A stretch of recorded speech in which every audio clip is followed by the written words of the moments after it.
The information discussed on Talkin' Money with Jeff Tarbell is believed to be from reliable sources. However, no responsibility is assumed for inaccuracies. No statement made on this broadcast should be construed as a specific recommendation of a particular investment product. Views expressed are those of the speakers and do not necessarily represent those of CBS Radio. Use only as directed. Smiles, everyone. Smiles. And prepare yourself for... Show me the money! Ladies and gentlemen, the radio broadcast experience designed to keep your wallet in top condition. It's Talkin' Money with Jeff Tarbell. Talkin' money. Talkin' money. More money, more money, more money. And now entering the studio, your guru for fiscal fitness, Jeff Tarbell. Right. Morning. Wow. Good morning. I feel like I was in one of those echo. Hold on, there we go. Does that sound weird, or is it just me? Sounds good now. Sounds good. It is you. That's why it sounds weird. It's always you. How are you doing? We are back, plied with donuts. Cookies. And the cookie lady showed up, too, and I got all kinds of stuff, so come read it yourself and don't interrupt here. I don't know why I'm getting like an echo to myself here. We're busy. Maybe I'm getting, hold on, let me see if I can turn microphone 2 off. There we go. Maybe that'll work. How are you doing? We've got a lot of stuff to cover today. Your phone calls as well, and maybe our text line is working. My text screen is all black, so I'm not sure if we're getting any texts or not. 441140 if you want to jump in there, 1-800-920-1140. Give me a call at your convenience, and there are no stupid questions, just our idiotic reply. I'm just glad to see you're not PMSing this morning. I am always, I did ride my bike in. That's right. Parked motorcycle syndrome. You don't have that. I do not have that. That's why I live in the valley here, where apparently we get no rain or snow in this little section of the microclimate here. Microclimate. Sacramento's microclimate. The microclimate. Okay. Like the micro brews that Chris is. Speaking of Chris and Mr. Microbrew, what are you wearing there? You got Notre Dame and a little Boston on there? Like always. Like always. Okay. Sometimes it's the Boston Notre Dame. You flip it around. You're crazy like that. So we start every show the same way, except for last week, because we were here and one of us wasn't. Raise your hand if you weren't here. There you go. Well, both of them there. It was an empty booth in there. So John had to run back and forth and push the buttons, and he lost about a pound last weekend. But Christopher Laud, Looks like I should be doing that more often. you might want to do a little hosting over here. So Christopher Laud, what's happening? What's on your mind this week? Well, tomorrow is another big day for the Sacramento Kings. We have Here We Buy Night 2. Anyone who wasn't able to make it out there last time, apparently it was insane. I wasn't able to go last time because I was working here during the game. So anyone looking for a good time, there are seats still available. Kings are going to be taking on Philadelphia 76ers. So I think they said that the tailgate party starts at 3 o'clock. So get out there, get extra toasty. And the game's at 7? Game's at 6. Okay, it's a hell of a party. So here we snooze in the seats. That's how we do it in the microclimate. That's right. A good time will be had by all tomorrow. If you show up at 3 and the party's at 6, you'll be microclimating out there on your own. Okay. So we don't have any new news yet about. Did you see the drawing of the new building? I did. That's pretty cool. Looks pretty futuristic. Yeah, it's like it's going to take off right out of the parking lot there. So I guess when you're just drawing it on paper, we can draw it if we want. It all looks good. Exactly. Some reason writing the check gets a little tougher. I don't understand why that. Well, we have good pictures. We'll just put a picture on our wall, and we'll put a picture of our team next to it, and we'll go to Seattle and watch. We'll see. Here's the shaking head. No, it's a 50-50. I think we'll see how it shakes out. Your phone calls today, 339-1140, 1-800-920-1140. You can text us at 441140 if you want. Like I said, Chris, my text thing is not showing up on this end here, so I don't know if that's working or not, but it's all blacked out. More than likely, CBS didn't pay the electrical bill, which is why John's sitting here with a candle on his forehead. But other than that, Doug Hallstrom has joined us again this morning. How are you? Good. Good morning. See, well, now why is this? Look at this. And don't mess up my notes because I'm not a good reader. It was working earlier. Okay, we're bringing in the tech now, a high tech. Oh, you got to turn the screen on? Yeah. Okay. All right. I just did that. Wayne's World. This is part of your weight loss program. It just gets you running back and forth. No, I don't That see guy's it. fast. He is fast. Wow. It's not working. It's I'll fix okay. it. Just send us a smoke signal if you want to call us. Hey, I've got a lot of good news, which is, we spent a lot of couple years doing not so good news. Lots of good homeowner news and some other things that look fairly appealing. And I've also got, did anybody before last weekend know where Cypress was, or do you even still know where Cypress is? And I think it's down in Southern California somewhere. I don't mean the tree overlooking the... How about the golf course? That one I could probably find on a map. This is Cypress with a CYPRUS. Has anybody ever seen her? Cypress is a little island. Not until this week. Little rock in the water. Is that right, Doug? Yeah, just about to rock our world. Yeah. So imagine, if you will. So I'm thinking back to the uproar that we had locally when, like, B of A announced one time they were going to raise their ATM fees by 50 cents. I remember that. Yeah, and the uproar over the ATM fee increase was like a mini nuclear bomb going off, and yet the uproar over our taxes going up to 40%, nobody seems to they're okay with it. Scream.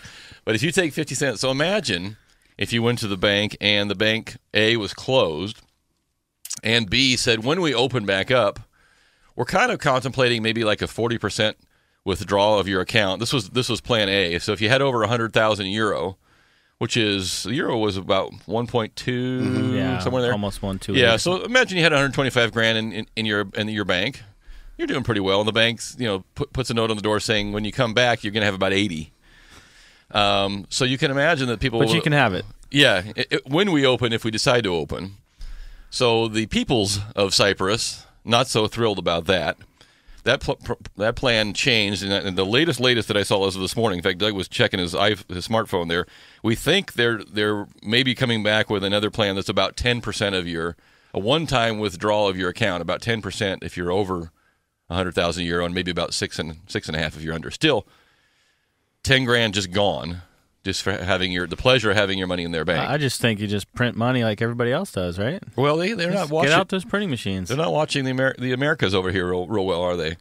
So that is the outcome of a plan that is basically they have some banks in Cyprus that are probably going to be closed down, and like Greece and other places over there, they have a financial problem of too much spending, not enough income, and they thought they would just levy a tax on all the bank deposits. A lot of the money was Russian money, and they're not very happy about it. Russians aren't too. And then the Euros are going to try and bail them out again. And if they bail them out, then there's a trickle down, and everybody pulls run on the money. Everybody starts withdrawing, But like Doug was saying before the show started, can you imagine this little rock out in the middle of the water that nobody even knew where it was until you had to? I mean, you have to look. It's causing a ripple effect across the ocean. And here at Wall Street. Yeah, right here in the United States. So it is amazing what a little ripple will do. And it got me thinking yesterday. And I think we've discussed this one time before. How long can you go? You here in the United States, you listening. How long could you go if your bank just didn't open? I mean, the ATM machines work, just nothing comes out of it. They're empty. They're empty. So how long? I mean, how much reserve do you have sitting around? I'm not a big proponent of sitting around having a bunch of cash because it leaves you open to theft and other things as well. But you don't earn anything in the bank. It's not like you're losing out on any deposit money. But how long? I mean, how long could you go? What would you do if your bank or the banking system in the United States, even just for temporarily, said we're closing down just for a little bit?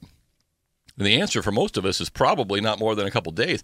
I mean, if you try to rob me, it'd be the most depressing thing. If I might have $20 on me. I mean, might, and that would be lucky, because I just don't carry any cash. I mean, I don't use it. So I'd be screwed. I mean, unless if I don't need, I guess I don't need cash as long as my American Express or my Visa or something else went through. But I guess that maybe if the banks are closed down, maybe they don't honor their cards. I mean, how long could you go? You become almost to a barter system, right? Yeah, I mean, they experienced a little bit of that back in New York when we had the storms back there. That's right. That's right. That's when we talked about it. Was Hurricane Sandy? You had all these people, and not only and then what happened is that was different from a number of factors, because you had not only did you have the banks closed down, but you also had no electricity. Yeah, and no supplies coming in, so people were charging like $8 for a gallon of milk, and that's a little different, but probably not too far fetched that if the banks and the money system closes, okay, you instantly become a barter system. And there are people that will tell you, and if you follow along with commodities, and there are a big group of people tell you that that's why they buy junk silver. Junk silver is basically old coins, old U.S. currency that was prior to 50. I'm gonna screw this up. When I say prior to 60 something, when they actually were silver or a good part of silver, and the reason they buy, instead of buying a silver block or a bigger chunks of block, they buy the silver because you can break it off. Yeah, you can. Here's a real quarter. It's in the silver value. It's probably worth a couple $3. So it's easier than walking with my silver bar and saying, here's $2,000 worth of silver. I mean, you can't change that for milk, but here's 2 quarters that are really worth about $6, in silver. So you come up with a barter system that's different. And so I think you have to ask yourself, am I prepared at least for some short period of time? And I would say, if you're not prepared for at least a week, I mean, anything could happen for a week. And I'll contend that back in New Jersey in those areas, they still haven't fixed some of the problems yet. I mean, they got the power on most places, but it went a long, long time. Now, of course, you could leave the area and go to another and get if you had money to get gas. Go to bank. Yeah, that was another problem. Yeah, that's right. So, and it's funny, and we're going to talk a little bit today. Our second hour, a gentleman named Ron Hubbard. Ron owns a business called Atlas Survival Shelters. And if any of you have you guys ever seen the Nat Geo Doomsday Preppers? I have not seen it, but I've been hearing a lot about it lately. It is crazy. It is. Chris, you watch that show, Doomsday Preppers? No. So what's funny about it is that they, each week is a little different. Have you ever seen it, Doug? No, I have not. So they basically find people throughout the country who each have their own idea of what doomsday means to them. And so some of them could talk. Some of the guys are planning for a financial catastrophe. Some are planning for sunspots will melt the earth down. You name it, stuff I've never even heard of. And they all have their own different plans. And the one gentleman who I've seen a couple times on this show is Ron, who has this Atlas Survival Shelters. And the reason I called him this week is I said, hey, this North Korean thing, this little North Korean thing, where now North Korea could potentially, by all accounts, reach California with a bomb, with a missile. Now, they don't have the ability to carry a nuclear warhead on there. That's just a matter of time. That's semantics. So I was asking him, that's got to be, whose business now is picking up because of not Cold War, but war threats again. They're talking about moving defense missiles back to California. They may be talking about upping Beale Air Force Base again with more people. So all of a sudden you're going to see a financial response to the West Coast. And so Ron's going to come on. We'll call him during the second hour, talking about his business, because what Ron builds is underground shelters for all types of things, and they're pretty cool. And even if you didn't think, even if you weren't worried about the bombs, you wanted just like the most killer man cave. Man cave is right. Yeah, it would be awesome because nobody would know you. Where the hell is Jeff again? Yeah.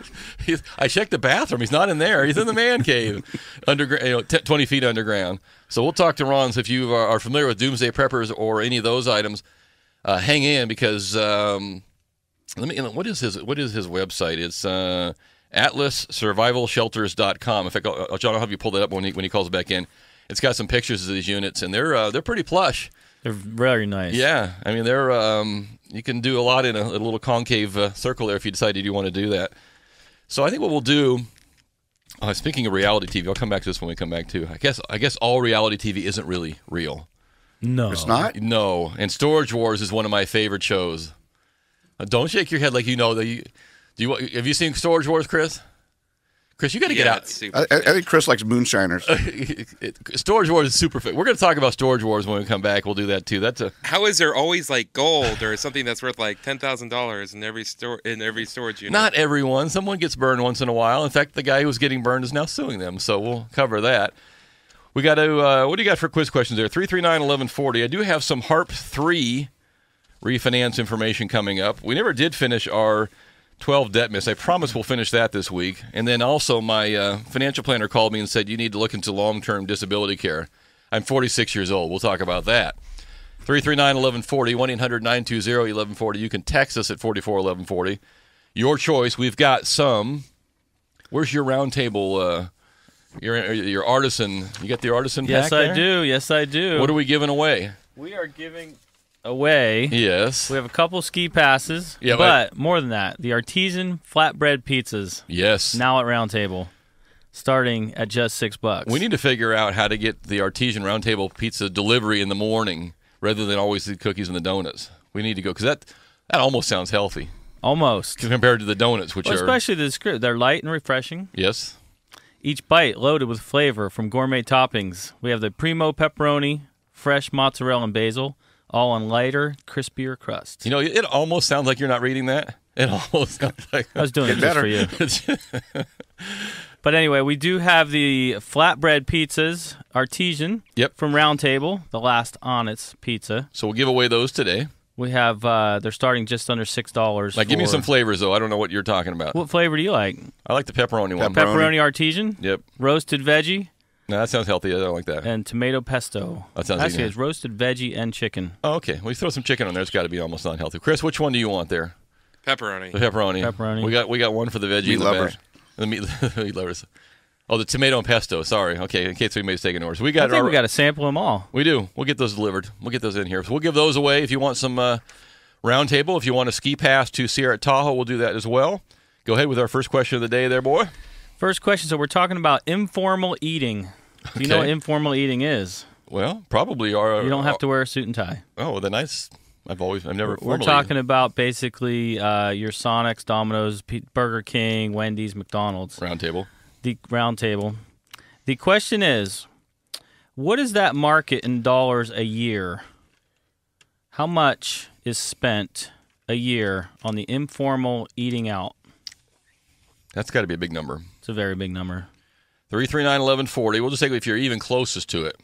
Yes. How many zeros is that?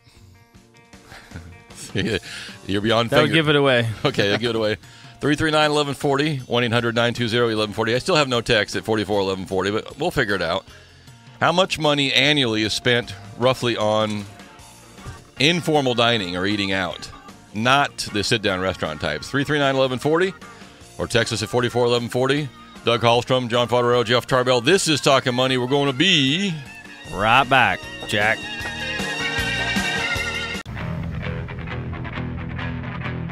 Talkin' money. Well, alrighty then. We're back to Talkin' Money with Jeff Tarbell. Yeah. That's me. How are you? Atlas Survival Shelters. Yeah.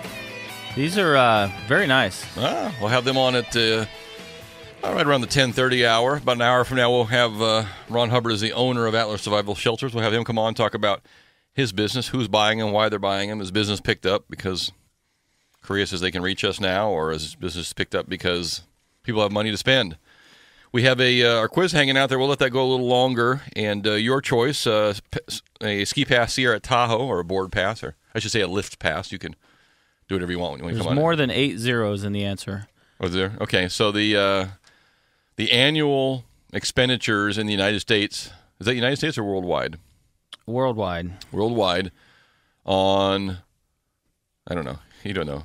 Either way, U.S. or worldwide. The informal eating out market is how many dollars a year is spent And globally. you said McDonald's owns 1%? 11%. Wow. That's still a lot of zeros. Yes, A lot of zeros. absolutely. So if you know the answer to that, roughly how much are we spending on eating out with more of the quick type foods, not your sit-down nice restaurants? 339-1140. 1-800-920-1140. You can text us at 44-1140. I did see this week, maybe there was no news, so maybe you didn't catch it. This was supposed to be the week that the federal government ran out of money again.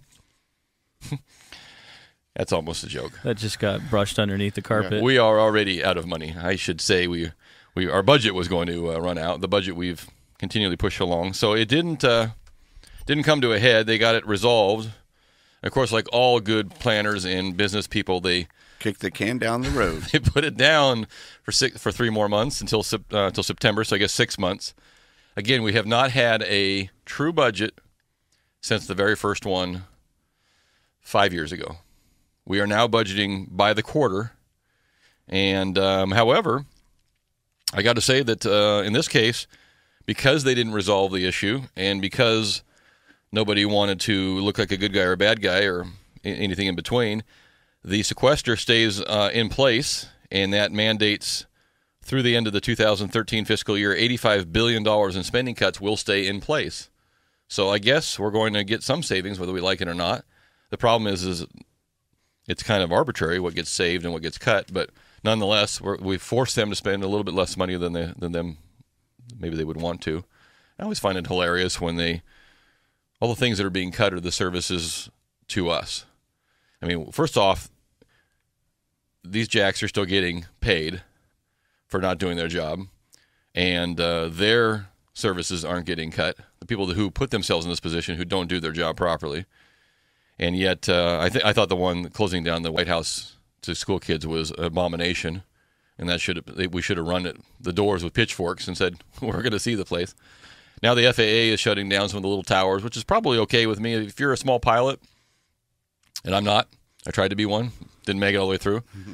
But there's a lot of little towers being manned that you're like, why are they paying somebody to sit in that little tower? Small pilots know how to land in a field without a tower. Now your big corporate, not your executive airport or your international airport, but your big corporate airports where you got a lot of business traffic coming in and out, they don't want to mess around with not having a tower. But quite frankly, Executive Field in Sacramento, I flew there a lot when I was training. There's a fair amount of traffic, but they have radios. They know how to land in a field without a controller there. So it's not the end of the world unless you're the controller who had the job, in which case it's very true. Not so cool. But so that's probably not the end of the world. We probably could look at those a little bit better. But anyway, there you have it. We don't have to have this discussion again until September when the next fiscal year ends, and then we'll go into another political season because it'll be November again for some other type of an election, and we'll all blame one another except for ourselves who are supposed to be running the business, and we'll get screwed out of something else. But that's September. You have something to think forward to a little bit. I did have some good news on the housing front. How's your house doing?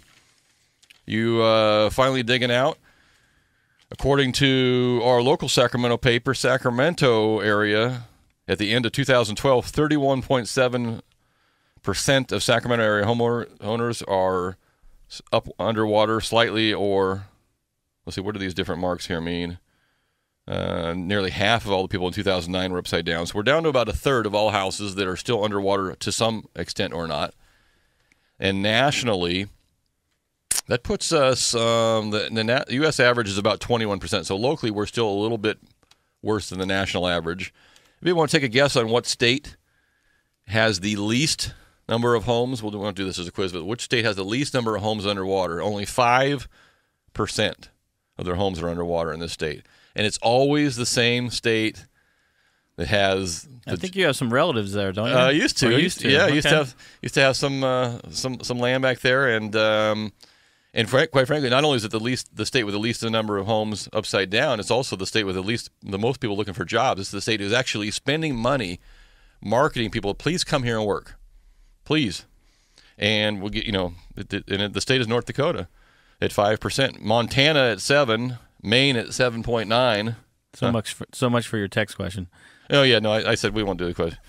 New York surprises me. New York's at only at 8%, and Alaska is also at 8%. So those are your states with the least, and still holding the top rung for the most. 52.4% of their homes upside down is California. No, Nevada. Yeah. Yeah, Nevada is the worst, and Florida's right behind them at 40. Arizona, Georgia, and Michigan. Arizona's catching up quickly, though, to get upside down. So I mentioned this, yesterday we were talking about, why are we not seeing – one of my clients called me and said, can you believe this? I've had to so I got a text alert or an email alert that a house that matched my criteria came on the market, and she says I was able to go see it 2 days later, and I already had a bunch of offers, and I told her – I said, look, I'm not going to tell you what to do, and I'm going to tell you how to do it, but I'm going to tell you what to do, and I'm going to tell you how to do it. If you want a house, the next time the email comes out to you, the house is take your lunch immediately, drive over to the house, and make a decision right there. I like this or I don't, and write an offer for more than they're asking or let it go. But don't wait till the weekend. Don't wait till your husband and you guys can get together and talk about it. Then. Yeah. You got to go right now and jump on it. And if you're lucky, more than likely, the listing agent has already talk to some of their own clients, and you have some offers coming in, so maybe you can outdo them a little bit. Have your credit pulled, have your paperwork to your lender, make sure you're pre-approved, not just qualified. Yeah, I mean that is so it's such a given now, and yesterday was a good example. We talked about, it was last Saturday, we talked about what are those different things you can do to get your offer accepted. Right. One of them that I suggested that worked on my wife in our case when we were selling our house was one of the families from Southern California that was moving here attached a photo of their family to the offer and a handwritten letter from the wife saying, I've got kids and our kids are in love with the swimming pool and they love this and this and this and all these things about it. Yeah, the heartfelt letter. Yeah, and so you got to do something to get your offer, at least brought to the top of the pile. And what I had a realtor yesterday tell me was, so it's very common that a good listing agent will, when he or she gets some offers together, they'll filter through them obviously by price, and they'll get them lined up. But they also will get to a couple of them, and they'll make some phone calls if they're smart.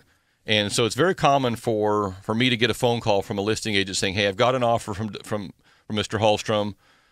He wants to buy our house, and he says he's pre-approved with you guys at Comstock. Is that accurate? B, what can you tell me about him?" And so that's very common, and it's also very common for the buyer's agent to call me and say, "Hey, Jeff, John's going to be making an offer in this house. Could you call in advance and talk to the listing agent and just pre-warn them that hey, this is a above average borrower. I've done all my homework, or I can close in this number of days." It just kind of helped me sell it. So that's very common.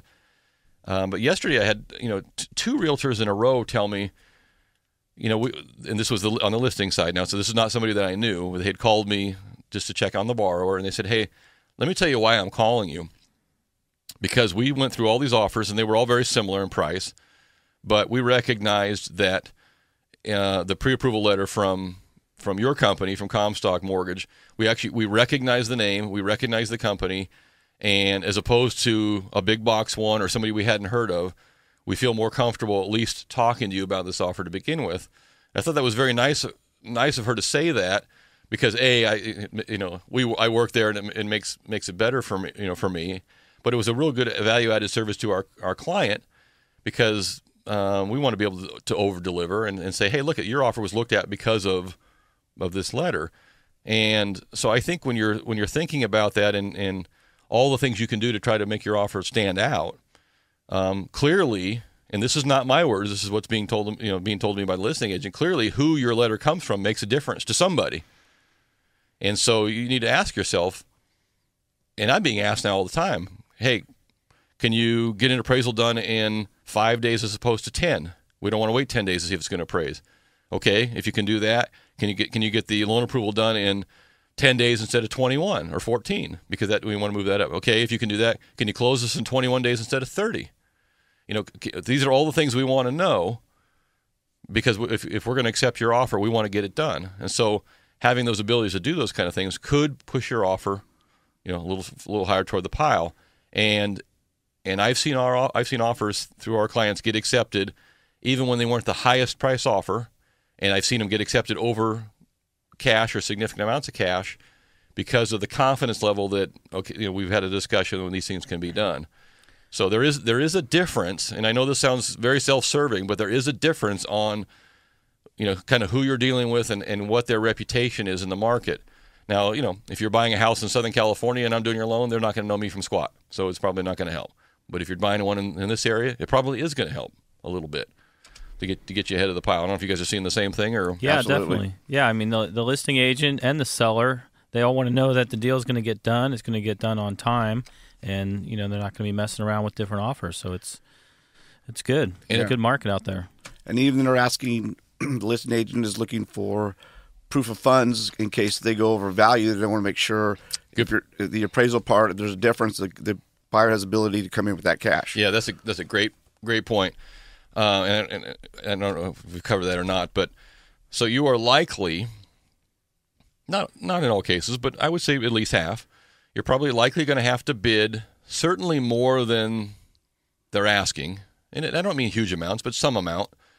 And likely what they're asking is maybe just a touch more than the houses would really appraise for. I'm not saying it's more than it was worth. I'm just saying more than maybe we could prove the other houses have sold. So you got a listing price. Let's say the house is probably would appraise for 2. You got a listing price at 210, and you finally negotiate to 215.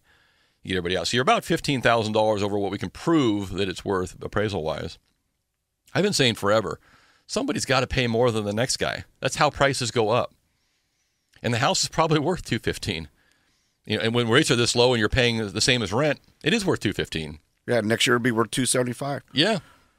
And so you're going to have to be prepared. You may have to try to get, remember now, the lending world is going to, if the appraisal is 200, the lending world is going to use 200 as the value, regardless of what you agree to. So that extra $15,000 is going to have to come out of pocket, which means that, you may be putting, 5% down on the loan and $15,000 down extra to get the house. And that is not uncommon, but Doug makes a good point. Be prepared and don't be offended when they ask you, please give us a bank statement or something showing your proof of funds. And if they're, a lot of good agents will ask you for a copy of your application or a copy of your credit. And they can ask for you. You don't have to reply, but don't be surprised you don't get the deal. They want to make sure that they're getting a deal with someone who can close. And your new neighbors will all love you. Yeah, your neighbors are really going to. You're bringing up values, and you're getting the home that you want. That's it. Did we get we didn't get a winner to our $1 trillion question? Okay. We'll go on to something a little easier then. What was the answer to how much money is being spent? $1 trillion a year globally is being spent on your burgers, your fries. Basically fast food. Yeah. Now, see, Cyprus could tax that. Rather than taking our deposit, we just got to... So how many zeros did we figure that was? Was it 12? 12, yeah. 12 zeros, yeah. So if you got a small percentage of 12 zeros, it's a lot of zeros still. Be a good way to get Cyprus out of the hole. All right, we're going to go back to something different here for a quiz question for our teas and pizzas and couples here at Tahoe passes. I know it snowed just this week, so get on up there. For the first time in history, more women are doing this than men. More women are doing this than men for the first time in history. Mm-hmm. I can't give you too many hints right now, though. Are they doing it better than men? Not necessarily. Not necessarily. I wouldn't eat that cookie. I think. I don't know. Let me change that. So, and I guess we could say not only they've been. I don't want to give too much away. Yeah, it's tough. Because if you give any keywords away, there it's going to be. So for the first time in history, there are more men approved to do this, or are doing this, or I don't know. We'll let that go. First, it's I don't know. Let's see how it has something to do with Detroit in an obscure way. Okay, 339-1140, 1-800-920-1140. You can text us at 441140. This is Talkin' Money. My name is Jeff Tarbell. This is John Fotoraro. And Doug Hallstrom. And we'll be right back. Yeah.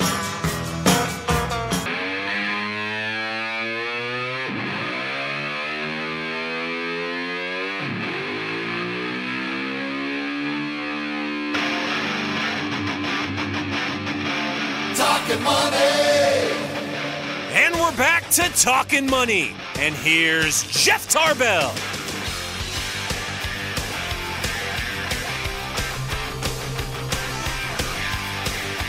Yeah, how you doing? Them women truckers. Woo! You shouldn't have said Detroit there.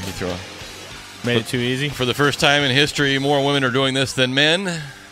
More women are driving. Are getting driver's licenses. Yes. That's the first time ever that has had more women licensed drivers than men. 50.5% now. Yeah, well, I got 3 daughters that are going to outrun me in my own house, so...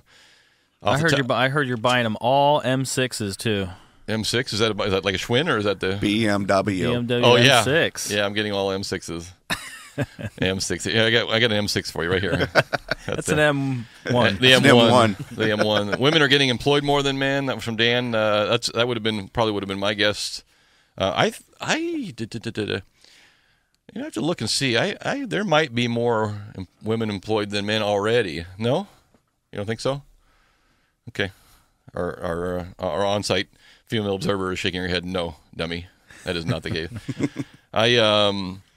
where I was going, we'll before the end of the break, last hour I was talking about, one of my clients was just lamenting with me on the eye-opening experience of buying her first house and how quickly it's become clear to her how quickly you got to move. And not only do you got to move quick, you got to position your offer quickly. And where I was leading with that is, as part of this, homeowners are digging out and less homeowners are upside down. I do think that in our area particularly, even though according to the BE we are still about 1/3 of the homes are upside down. Upside down is a relative term. Does that mean I'm $5,000 upside down or I'm $105,000 upside down? Probably both, a little bit of both of them. But I am certainly starting to see, I don't know if you guys are also, existing clients saying, hey, I want to get pre-approved to buy something else because finally I could probably sell my house and just walk away. I mean, I don't mean walk away from the debt, but even money, boom. Exactly. I sell my net cost. Maybe I got to come out with a couple grand, or maybe I'll get a couple grand. Either way, but they're encouraged by the fact that literally, if you'd asked them 18 months ago, they'd have said, hell, I'm in this house for the rest of my life. Right. Yeah, first time hearing about the move-up buyer. Yep. And so what is a move or the move down buyer? Yeah, or more of a cross, or the move moving down in size, but moving up. And so what is it? What is that? So Doug's right. We're getting a moving buyer. Let's just put it that way. They're going somewhere. So what does that do? That frees up a house. That's a normal house for sale.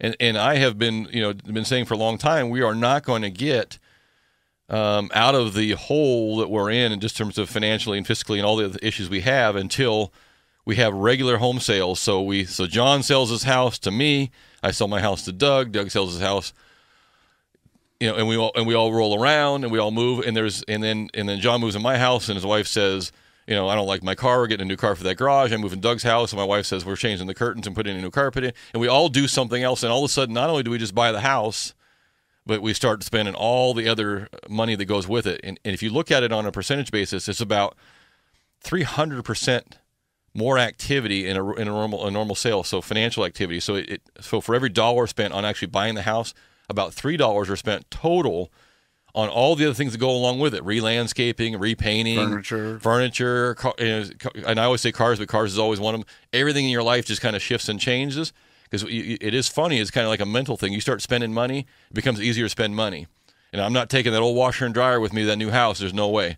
Get a new washer and dryer. All these things that are coming on, and we all do it. Boom, boom, boom. And not only that, but Doug's agent makes money selling the house and the title company, and it's just a huge volume of money, which doesn't happen when a bank takes an REO house and sells it to John. Or sells it to Blackstone, or sells it to one of these big investors. Yeah, they sell it to Blackstone. We got nothing. Right. I mean, we got nothing but a rental, which did help support the values for a little bit.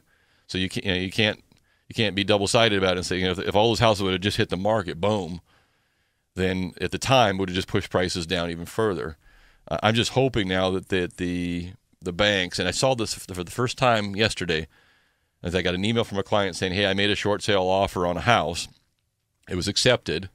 And this goes back, he's been in this short sale contract for 3 to 4 months. I mean, this is not like just yesterday. And the bank just sent him a letter saying, okay, what we're going to do is we're going to put your house up for auction. We're going to put the house up for auction first. And if we don't get a higher price, we'll take your short sale. Oh, wow. So the bank is looking. Greedy. Well, they're looking around and saying the market's improving. We don't know to how much and to what level. So we're going to see if we can get more money, at auction for it. And so I get both sides. It's like it's not fair to the buyer who's been sitting there. But if the bank can reduce their losses, if I was the bank and I had this asset that you told me, 4 months ago when you wrote me a short sale offer, you told me it was worth 2, and now I'm looking around going, well, but everything's up 7 to 15% depending on area. And if I put it at an auction and maybe I can get 230, well, I'm obligated as a bank to either my stockholders or to the Fannie Mae or to whomever is going to experience the loss. I'm obligated to get the money. Or let's just do an appraisal on it and come up with a value and agree on it and sell this guy the house. But that's just me. Yeah, I'm not saying it's right. I'm just saying I understand. Yeah, what they're doing. But that's the first time I've seen that now. And so I guess my hope out of all that is that that's not great for my client if it goes, in the auction they have to pay an extra 5%. So they're kind of thinking maybe he'll still get the deal. But I would rather see an asset manager for a bank look at his portfolio and say, okay, I could sell these 20 homes in this block to the Doug Hallstrom LLC fund and just be done with it. And generally the bank people were, you're like, I just want to get this crap out of my hair. So, Doug's offering me $2.4 million for this pool of money. Here, just take the crap and go. That's much easier than me saying, okay, John, you want to buy this one house? Okay, Doug, you want to buy this one house? But on a net basis, I'd rather see that happen because then you get individual owners buying these things, higher prices, because Doug's only... Well, it helps the neighborhood out, too, when you have people that own the house versus renting the house. Yep. And then either that or so Doug's going to do one of two things. He's going to take his portfolio of homes and he's going to rent them all out, or he's going to flip them, and then he's going to go through individually and maybe not fix them up and he'll flip them to a price to individual builders. That's the better of the two scenarios, and we're seeing a lot of that. But that causes its own issues as well. So Chris is giving me the nod there. We got to take a quick break and come back for hour number 2 of 2. Do you want to throw another quiz question before the break? You want to do it when you come back? Let's do it when we come back. Okay. 339-1140, 1-800-920-1140. You can text us at 44-1140. This is Talkin' Money. When I come back, we're going to talk about HARP 3, talk about some things you should maybe consider before you file your taxes if you haven't done so already. Doug's got some interesting news on, you think the government pensions go on for a little while if you're a retiree? He's got the biggest example of a pension I've seen yet. This is Talkin' Money. We got to take a quick break and come back. I hope you'll join us for hour number 2 of 2. We'll be right back. Jack. Talkin' Money. And we're back to Talkin' Money. And here's Jeff Tarbell.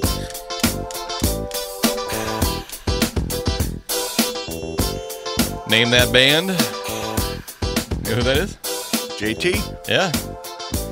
I heard his new album is excellent. I can't say that Jeff Tarbell. JT. I can't say that I'm I've been a big Justin Timberlake fan, but I only watch YouTube for like live concert stuff, and I stumbled across, I guess he was on Jimmy Kimmel this week, or maybe it was last week. Jimmy Fallon. Jimmy Fallon, excuse me. And he was on there, and the dude has a tremendous amount of talent. And the other thing is he's actually a pretty funny guy. They have a lot of skits, so that was a good payback. But yeah, he was. Have you seen him on Saturday Night Live?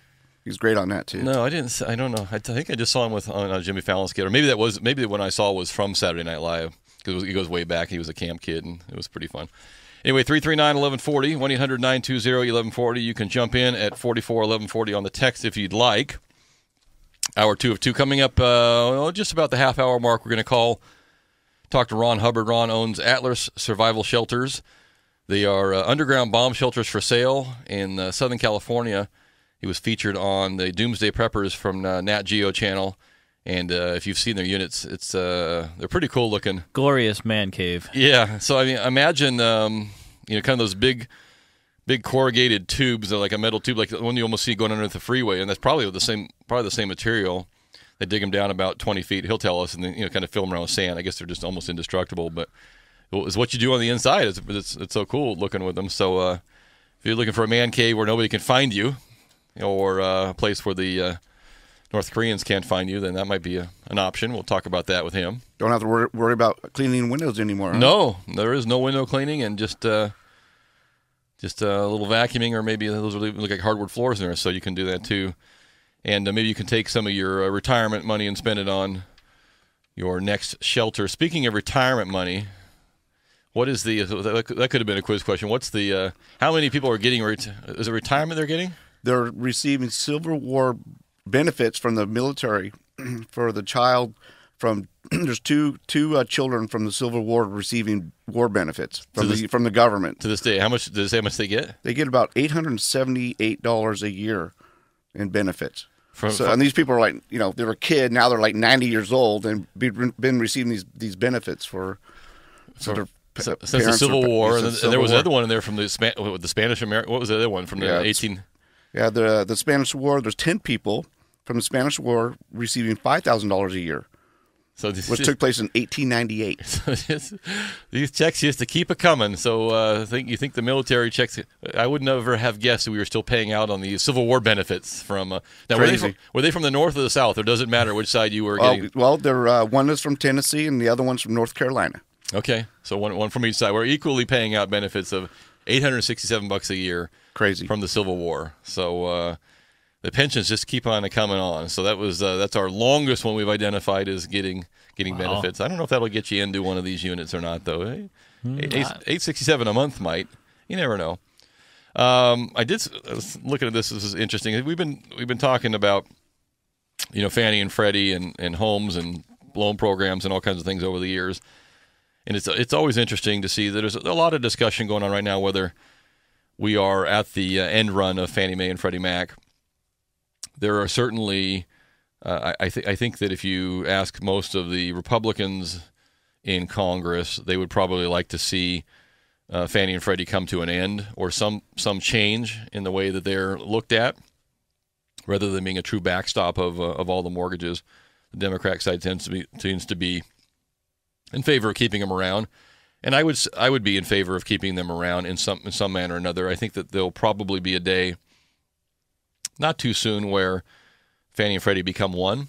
They just merge them together as one entity. They're both similar now in terms of the way they do things, very, very similar, although there are some distinct differences a little bit. But I think the end is probably coming near for having two of the agencies. So there's discussion going on this week in Congress about, what do we do with Fannie Mae and Freddie Mac? And so if you are a government entity and people are talking about getting rid of you, what do you do? Well, in Fannie Mae's case, you show up at the Treasury with $61.5 billion in cash and say, oh, we're making a repayment on our loan from you guys. So good timing if you're trying to save your rear end. So $61.5 billion in rescue funds returned to the U.S. Treasury this week from Fannie Mae, and basically comes from a kind of a tax accounting change in which they reported some. So $61 billion showed up. That's a fair chunk of change to keep a little peace offering. Yeah, to keep people off your back. Quit looking at me over here. I've just handed you a big old fat check. That's good news. So, good to hear. Yeah, I mean, certainly, Fannie and Freddie are making a fair amount of money. See, first part, Freddie said in his annual report the conditions facing the company didn't warrant reversing any of its $31.7 billion in tax write-downs. So that's really what they did. Is Fannie Mae has looked at their portfolio and looked at potential losses, and because the market is picking up and because things are getting more value, they were able to kind of reevaluate and say, okay, do we really think do we have to hold this much money for losses, or do we think maybe that's going to be mitigated by the market improving? And they're probably right. They probably could make an adjustment now to some areas. So Freddie Mac said, we're not doing that. We could return $31 billion, but we're going to sit on it a little longer so we don't have to come back and ask for some more money. So that'll be interesting. But I do think that there is a natural, not an end, but a natural merger of those two. And I do think you will see, like you're seeing with FHA right now, some changes on their risk tolerance and what they're willing to do and not do. And you can ask yourself and say, okay, as a taxpayer, that's probably good, because the less the federal government's on the hook for mortgages and losses, the less the taxpayer's on the hook for them. As a borrower, you have to look around and say, is that good for me or not? Well, if there's not a reasonable, steady, reliable source of funding for lenders to get their money back and keep going, and then it's going to be at a higher cost. And if I can't take this pool of loans, and I can't go to Fannie Mae at the window, they call it, and say, here's $1 billion, I'd like my $1 billion back, so I can go make some more loans. And by the way, here's $1 billion in 2.5% or 3%. Then I got to go to Doug's company and say, hey, you want to buy $250 million at 4%? And John's company says, well, we're only buying today at 4.25%. So I'm having to pick them apart, and I'm going to have to pay a little higher rates to get people in. It's not as easy. It's not as cheap.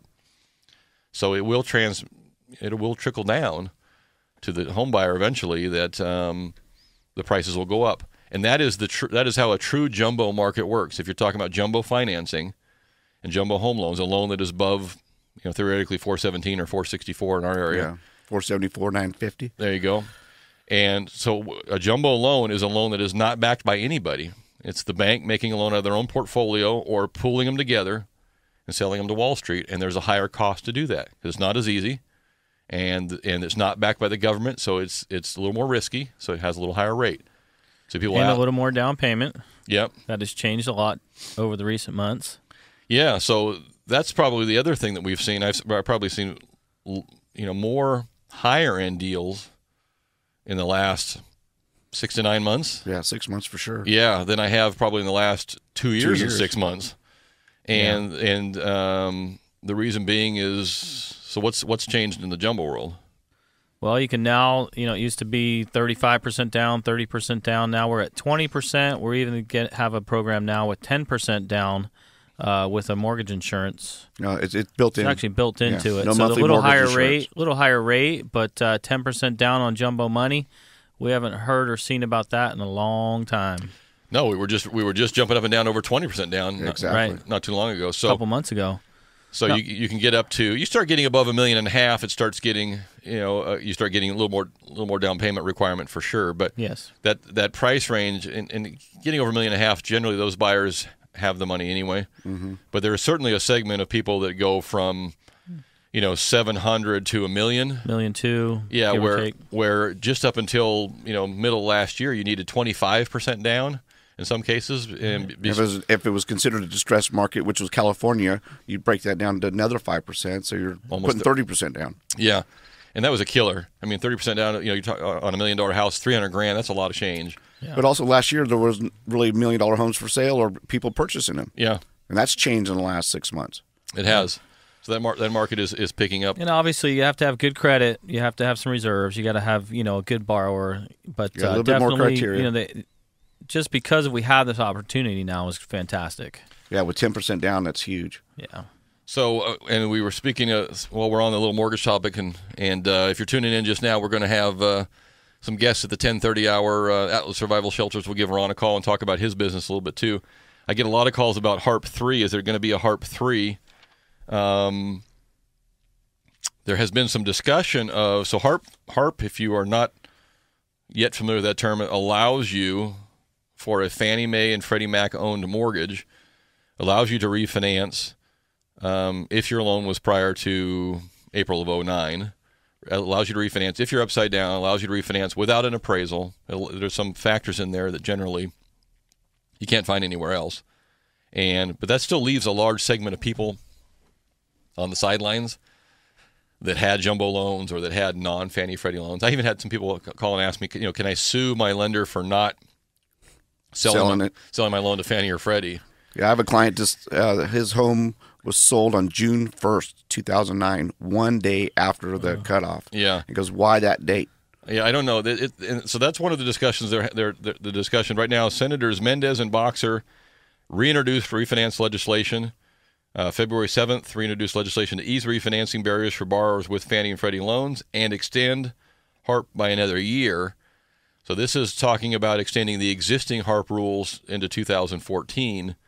I think what has to happen is there's a separate legislation that's sitting somewhere that will allow non-HARP or non-Fannie Freddie loans to be included in that program and to change the dates for the HARP. There's a couple different ideas that are out there, so you can, if you've got a Fannie Freddie, it doesn't matter when you did it, and if you've already done it once, you could do it again.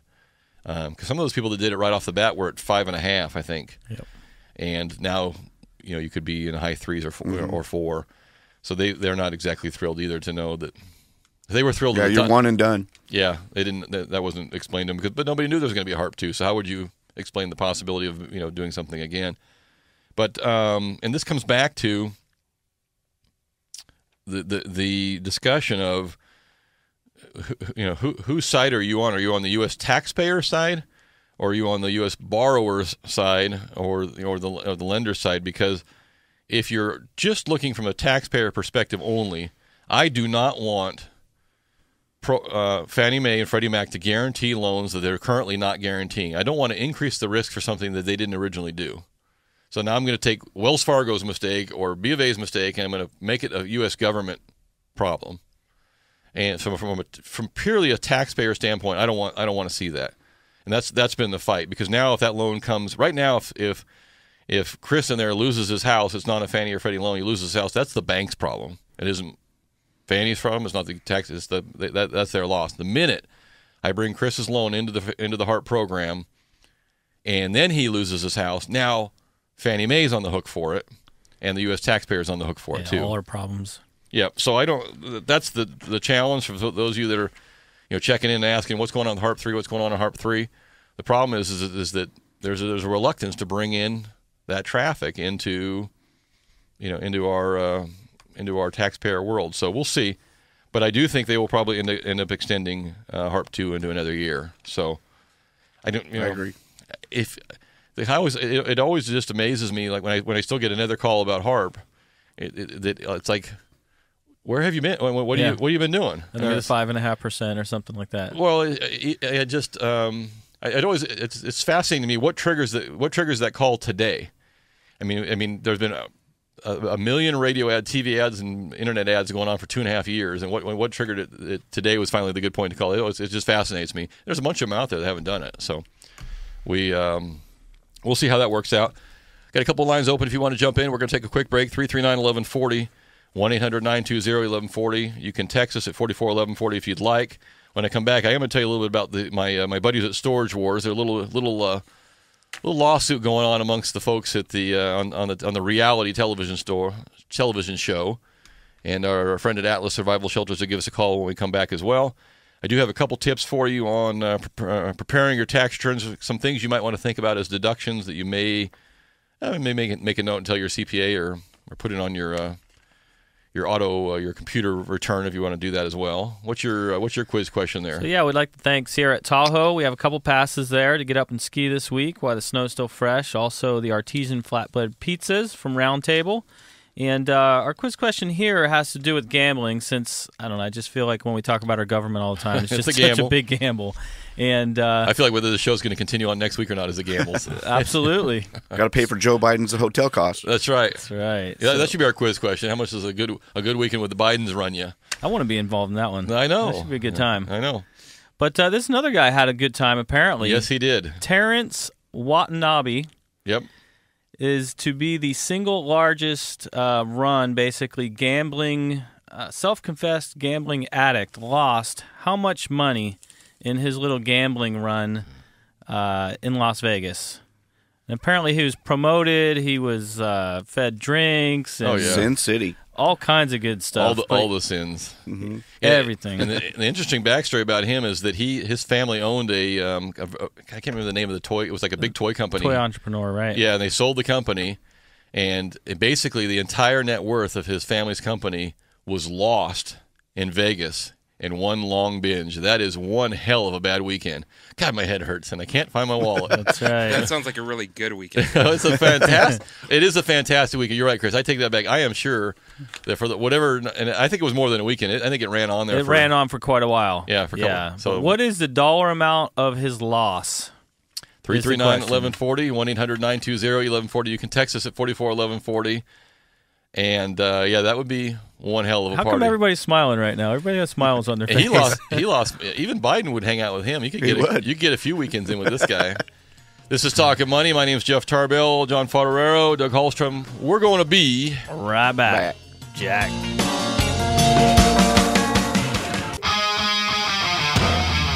Talkin' Money.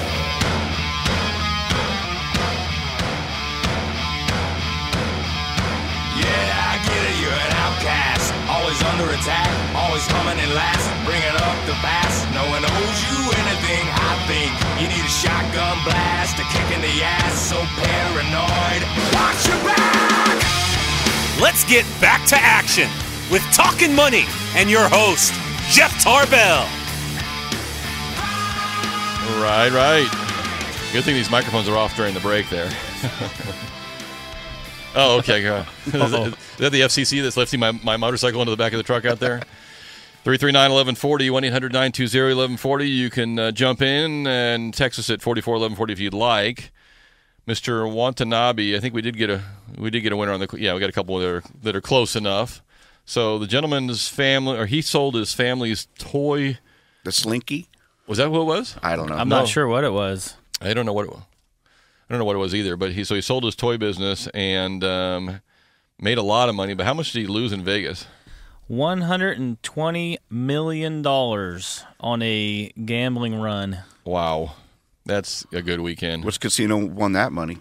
It was all at all over. Or? No, it was it Harrah's?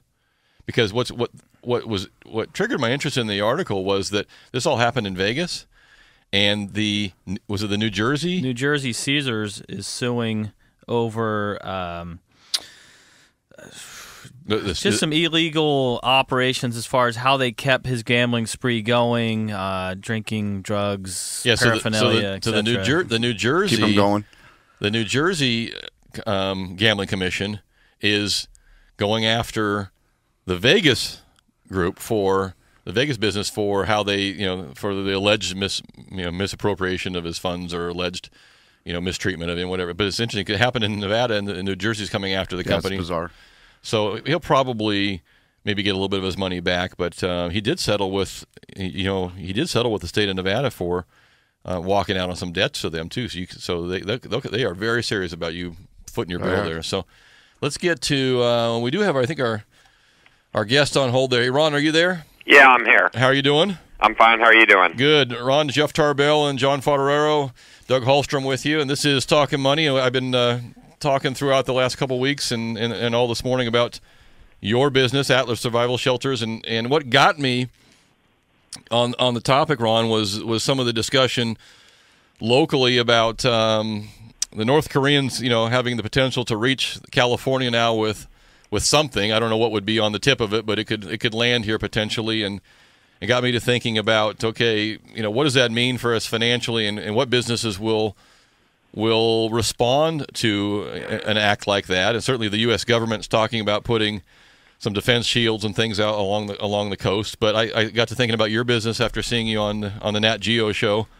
So I thought I'd give you a call, and I appreciate your time today. Yeah, you're welcome. I appreciate it. So why don't you give us the background on what you do and how long you've been doing it, and kind of who's buying your product before we get into too much. Well, what I build an underground bomb shelter made out of a 10-foot to 12-foot diameter galvanized corrugated pipe, which is originally what the government used to put in the ground out in the Nevada desert when they were testing nuclear bombs, and they would go down in this pipe and set the bomb off, they wouldn't come out. So it's the only material that's actually ever been tested with hydrogen and nuclear bombs. That's a good start. Believe it or not. Yeah. But I got into it about 5 years ago, and I started building them commercially in 2011. And because basically I just wanted something better than what was available.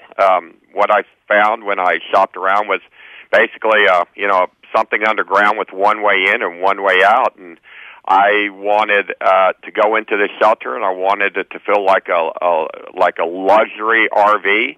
And then I wanted a secret escape tunnel out the back end with a little secret escape hatch that popped up underground, so I could be like James Bond or whatever.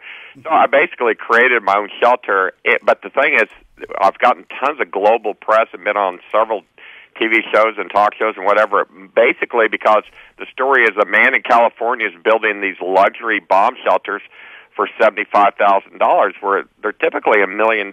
So I've basically, I hate to say I've screwed it up for the people that are charging millions of dollars, but I've made it affordable where the average American can have a bomb shelter in their backyard if they want to. But calling one of my bomb shelters a bomb shelter is like calling a Ferrari a car. Until you see one of my shelters, I mean, these things they're like a luxury RV down there. They've got hardwood floors, walk-in showers, private master bedrooms, big screen TVs, fireplaces, dinner tables, reclining leather couches. I mean, they're just absolutely incredible. Matter of fact, we just made one called and people should YouTube it. It's called the Atlas Survival Shelter 10 by 51 foot hillside retreat. You gotta check this video out. It will blow your mind. This thing is like the ultimate man cave. Matter of fact, I filmed 3 different television series in that one shelter this week alone. Everybody wanted to shoot a series inside it. So we did a show called Boys Toys. We did a show called Extreme Doomsday Builder. And then a Czechoslovakian television station came in and did a story about it, too. Okay. Now it's shipping on Monday. But they're awesome. So, Ron, who's buying these? I mean, and what we were talking about before the show today, I said, forget about the Koreans. If I just wanted just the coolest man cave that was away from the house and just something a little different, and like you said, cost wise, I mean, to go add on a room to a house, because I'm doing that, is expensive, and so who's buying these, and what is their real purpose, or is it kind of a dual purpose? It's this. The people that are buying them. Actually, I created a whole new class of shelter owners. I call them recreational shelter owners. It's like I'm 50 years old, and I got over the fast cars. You know what? The next best thing, if you're the man who has everything, you have a lot of money, you got cars, you got a big house and everything, but until you've got you an ultimate underground bomb shelter man cave, you don't have it all. That's what I'm talking about. That's right. And I'm telling you, that was one of the big highlights on the television show yesterday that they loved. It's like, this is like you can one-up your buddies. And when you get one of my shelters, you're one-up on them. And you're not going to break the bank. So for the price of going out and buying a Dodge Viper or a Corvette, you can have a 50-foot-long, 500-square-foot underground bomb shelter with private master bedroom, bunk room, living room, den, all this stuff. Plus installation, it ends up running about $125,000 delivered, installed typically. But the people that are buying them are conservative, successful, smart people that realize that the world we live in is not the same world that was handed to us. And it's changed just in the last 5, 6, 7 years, that there are people, if they could kill every American, they would. So the only insurance that you can do for yourself and for your family is to have a shelter, because the government is not going to provide a shelter for you. We're not Moscow, where they built 5,000 shelters last year for their citizens. We're not Israel, where everyone has a shelter. We're not Switzerland, where everyone has a shelter. We're not Finland, where everyone has a shelter. We're the United States of America, and the U.S. government is not going to do anything to protect us. And when the ship hits the sand, they're not going to be able to help us. And if you don't take care of yourself, you're simply going to die. And there's no two ways about it. You're going to die of dysentery or whatever it may be from drinking bad water. You're going to starve to death, or looters may kill you. But a congressional report that was turned into the Congress in 2004 basically gave the statistics what would happen if Iran was to fire a nuclear weapon over the U.S., create an electronic magnetic pulse, or an EMP. Basically, the statistics were 100 million Americans would die within 30 days. It's staggering. So if you own a home and you pay insurance on it, why do you pay insurance on it? Hardly anybody ever uses their home insurance, but nobody is stupid enough not to have insurance on their house. The answer is just in case. This is why you have insurance.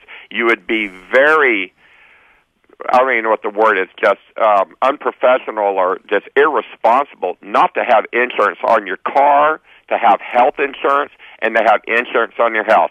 So there's several ways to get away that allow your wife to allow you to get your man cave underground shelter. But believe it or not, 50% of my customers are women. The other half are men.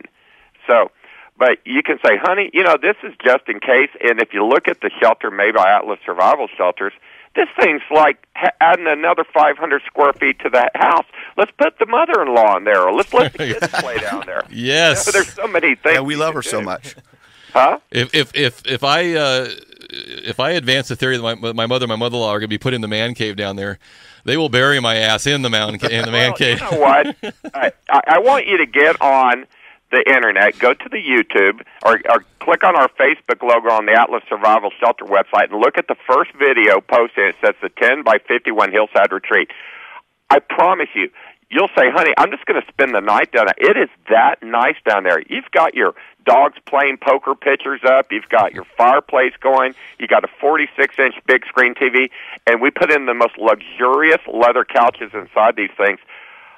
It's hard to keep me out of my shelter. I'll spend days at a time in my shelter just because it's better than where I'm living now. Believe it or not, it's sad. So, Ron, what is the some of the process? How long can you live in these things? Because I admit I'm not an expert on survival living. I can barely if the ATM machine's down, I start crying like a little girl in the parking lot. So, well, the answer is the same amount of time you can live in your house. I mean, as long as you got food and water and power, you're fine. And these shelters are designed to be like a yacht going off at sea. You're basically off the grid. You've got your own water tank, you've got your own power source, you've got a year's worth of food for each person that you're counting on being in the shelter. Most of my shelters, the bigger shelters, which are 51 feet long, are designed usually for anywhere from 7 to 11 people, and they hold at least 1 year's worth of food under the floor. You see, my shelters are round, so they're made like the fuselage of a 727 jet. Everybody sits above the floor, but you know what's underneath the floor is your luggage. So in my shelters, all the center boards lift up, and all your food is piled underneath there in your buckets and in your barrels and whatever. But then I have storage just like an RV underneath the benches, underneath the beds, underneath the TV. There's counters. There's just massive amounts of storage in my shelters. They're incredible. And how have the local, building departments? I'm guessing you. What are the setbacks? Yeah, I mean, do you pull a permit for an install? I'm guessing. Well, most states don't require a permit to be pulled to put in a shelter outside the city limits. And then the states that do require you to get a permit, I tell people just don't get the permit. It's much easier to get permission than it is to get forgiveness. I mean, I'm sorry. Backwards, yeah. It's much easier to get forgiveness than get permission. So we do what we call a stealth install. You dig the hole. The shelter shows up on the 18-wheeler, 5 o'clock in the morning. We pick it up, we drop it in the ground, and we can assemble the shelters in 1 hour flat. Wow. Okay, it's just 4 pipes. It's like changing 4 tires on a car. We've got four pipes that bolt onto the shelter, and the crane is gone. So when the sun's coming up at 6:30, boom, the crane's gone. People are like, well, they're still digging over there, but they don't know that down inside that hole, which is 20 feet deep, is your bomb shelter. So somebody's got to start hooking up the plumbing and all the stuff, and then you start covering it up. So usually on the install from beginning to end, it's 2 days to dig it up, and it's a day and a half, 2 days to cover it up and get all the plumbing hooked up. And then after everything is said and done, once the landscaping's done, you look out there, you can't even tell there's a shelter out there. It just looks like the normal backyard or the normal ranch that you had. And what can you? I was thinking about this the other day. Because your website mentions a lot of people don't. Like, you don't give out names of who they are, and a lot of the people don't want someone to know they have a shelter there, and for safety purposes, so you don't get overrun if there were an incident, I'm guessing. But what can you put on top of these shelters? Could you put a swimming pool above the shelter so it was below the pool, or could you park RVs on top of it? What can you do on top of that area, if anything? I've never put a swimming pool. I've personally never put a swimming pool on top of a shelter, but I've had people thought of the idea and they said, "Hey, I'll draw my water from there." But engineering-wise, I just wouldn't do it. But you can put a shipping container on top of your shelter, and then put the hatch in the floor of the shipping container, and you actually can hide it with a false floor in the shipping container. I actually have pictures of that done on my website. There's a shelter called the 10 by 32 Arizona on my website under shelter models, and it says installation pictures. Then you click on the one that says 10 by 32 Arizona, and it shows a shipping container with a false floor in it. It shows the hatch closed and the hatch open, that a guy did that, and it's very awesome. So you look out in the guy's field or yard, and all you see is a shipping container. You go into the shipping container, you walk in there, you see a wooden floor, but he's got one little square area where he's got a floorboard that lifts out, but he's got water barrels and everything stored in there, but you should check it out on the internet. But there's several ways to disguise it. Another one's with a cabin. What I'm doing right now that's very popular, and I have an open house next weekend in Texas, I'm developing prepper communities. A prepper community is basically, I'm going out and buying ranches. I'm buying 1,000-acre ranches, 600-acre ranches, or whatever size they may be, and I am fencing them in, and I am building a clubhouse and a command center underground.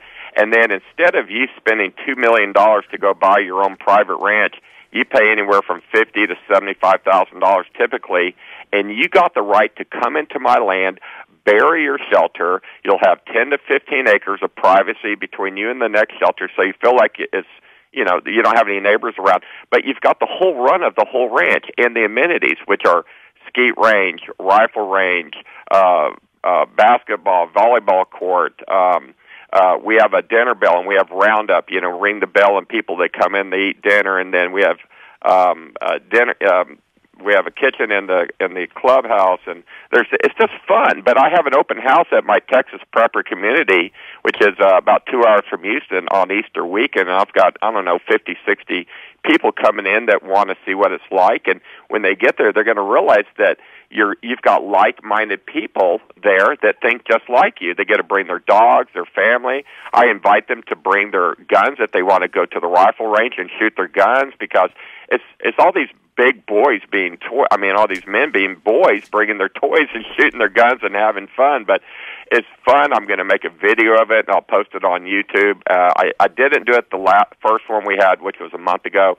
This one I'm definitely going to video, and I got TV producers that are coming down. They're going to film it too, because I signed a TV development contract a couple days ago with a producer to produce a television series about me building shelters, which is basically going to be like a cross between Sons of Guns and Duck Dynasty. We're going to be kind of lighthearted, funny, but it's with a serious subject. So I hope it gets picked up, and I hope it airs, and I hope it's we get to do it, because it'll be fun. All right, Ron. Last question. I got to take a break. So what is the entry price point? So the cheapest unit delivered and installed. So someone is looking for like just a little family of four. What's the entry point? This is the shocking part. $35,900 is the starting point, and then my big one right now is $85,900.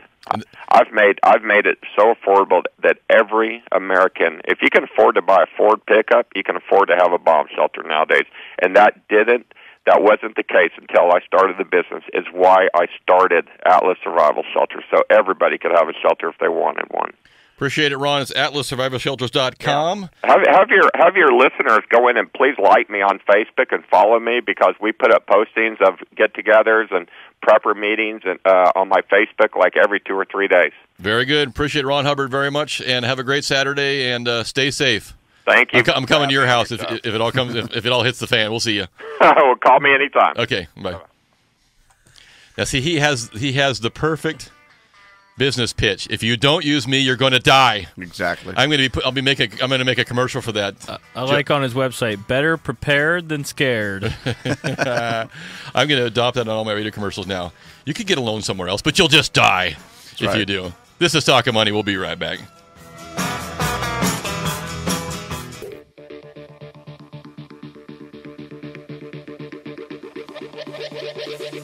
Talkin' money. And we're back. It's Talkin' Money with Jeff Tarbell. Speaking of YouTube, there was a video, I was to tell you earlier, there was a video of Van Halen from 2012 with David Lee Roth. If that didn't look like a cruise ship rendition of Van Halen, it was sad. It was just sad. David Lee Roth looks like he weighs like about $110 right now. Oh, really? Wow. And it was just, it was not good. Not good. Anyway, interesting text here. Some of you people enjoyed our guest. Some people thought it was a little out there left field.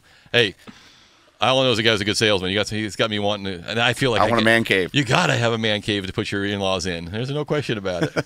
And if you've ever seen, the funny part about it is put your mother-in-law in there. If you've ever seen how you get into these things, I mean, it's like straight down some stairs, not the easiest in and out. So I think once Grandma goes down the stairs, she ain't coming back out. It's basically like getting into a submarine. Yeah, pretty much like it. So I think they're pretty cool, and it'd be fun to, if you had nothing else to do with your time and money. I think that Doug's right though. If I show up with a 51-foot, 12-foot wide tube and I'm putting it in a 20-foot deep hole in my yard, the neighbors are going to think I'm either growing something or I'm growing something, one of the two. But or even smoking a lot of something. Yeah. Well, if I could do my man cave, nobody would know. Talk about the ultimate hot box. Jeez.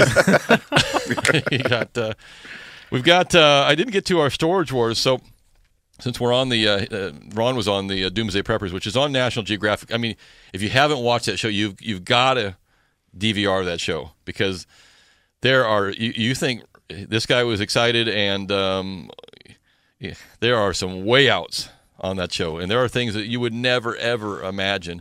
And it's like you just see the. I'm talking about hundreds of thousands of dollars of money spent preparing for something. And that's really it really is that's their activity. I mean, that is their family. Like, I like to go skiing.